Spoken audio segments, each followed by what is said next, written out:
ایک گھنے جنگل کے کنارے پر واقع ایک چھوٹا سا گاؤں تھا جسے لوگوں نے بھنور گڑھ کا نام دیا تھا۔ گاؤں کے ارد گرد کا ماحول بالکل پرسکون اور خوبصورت تھا، لیکن گاؤں کے مشرقی طرف ایک تاریک جنگل تھا جس کے بارے میں خوفناک کہانیاں مشہور تھیں۔ کہا جاتا تھا کہ اس جنگل میں ایک پراسرار اور خوفناک جادوگر رہتا ہے جس کا نام ذیل شاہ تھا۔ ذیل شاہ کی کہانی سن کر لوگوں کے دل دہل جاتے تھے۔ کہا جاتا تھا کہ وہ ایک بہت طاقتور جادوگر تھا جس کے پاس خوفناک جادوئی طاقتیں تھیں۔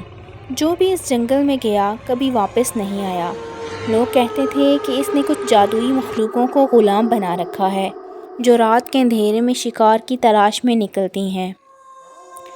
ایک رات جب گاؤں کے لوگ آرام سے سو رہے تھے، ایک نوجوان لڑکا جس کا نام عارف تھا اپنے والدین کے ساتھ بحث کے بعد غصے میں گاؤں سے باہر نکل آیا۔ اس نے ہمت کرتے ہوئے فیصلہ کیا کہ وہ اس پراسرار جنگل میں جائے گا اور اس جادوگر کے رازوں کو جانے گا۔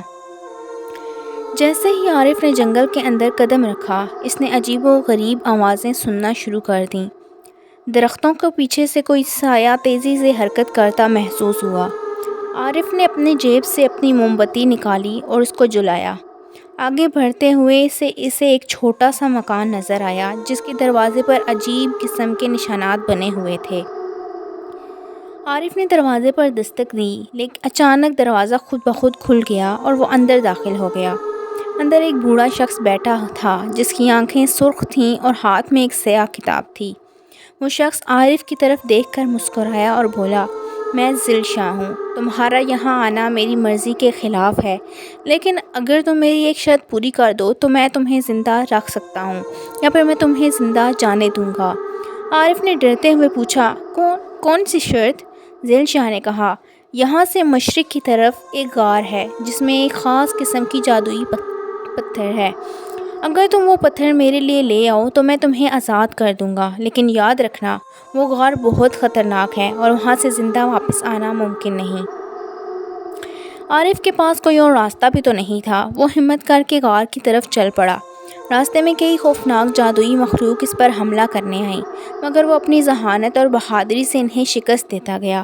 آخر کار جب وہ غار کے اندر پہنچا تو اسے پتھر مل گیا، مگر وہاں ایک خوفناک سانپ اس کا محافظ تھا۔ عارف نے بڑی چالاکی سے سانپ کو دھوکہ دیا اور پتھر حاصل کر لیا۔ جب وہ واپس ذیل شاہ کے پاس پہنچا تو جادوگر نے قہقہہ لگاتے ہوئے کہا، تم نے واقعی میری امیدوں سے بڑھ کر بہادری دکھائی ہے، لیکن اب تمہیں اس راز کے ساتھ زندہ نہیں جانے دوں گا۔ لیکن عارف بھی ذہین تھا۔ اس نے وہ پتھر جادوگر کے ہاتھ میں دیتے ہوئے ایک جادوئی منتر پڑھا جو اس نے پتھر کے محافظ سے سیکھا تھا۔ اس منتر نے ذیل شاہ کی طاقتیں ختم کر دیں اور وہ زمین پر گر پڑا۔ عارف نے جلدی سے جنگل سے بھاگتے ہوئے گاؤں کی طرف رخ کیا۔ گاؤں کے لوگوں نے اسے خوش آمدید کہا اور اس کی بہادری کی کہانیاں سن کر حیران رہ گئے۔ ذیل شاہ کا خوف ہمیشہ کے لیے ختم ہو گیا اور بھنور گڑھ گاؤں پھر سے پرسکون زندگی گزارنے لگا۔